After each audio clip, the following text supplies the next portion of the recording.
প্রিয় দর্শক দেখতে পাচ্ছেন সালাউদ্দিন আহমেদ তিনি নেতাকর্মীদের উদ্দেশ্যে কথা বলবেন। আমরা এই মুহূর্তে দেখতে পাচ্ছি সামনের নেতাকর্মীদের তিনি ভালোবাসায় সিক্ত করছেন এবং তিনি গুরুত্বপূর্ণ বার্তা দিবেন। এখানে মনে করে সুশাসন প্রতিষ্ঠিত হচ্ছে।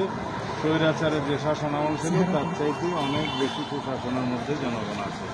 এইভাবে যেন আমরা সবাই নিজেদের অধিকার সম্পর্কে সচেতন রাখি, অন্যের অধিকার সম্পর্কে সচেতন রাখি।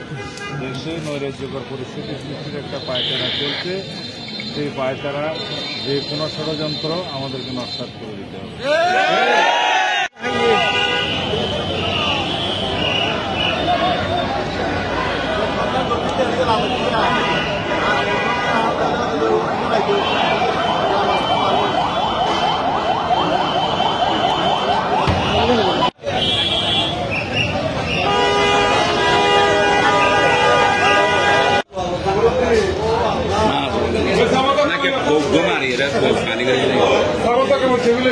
লই লই পরিষ্কার কি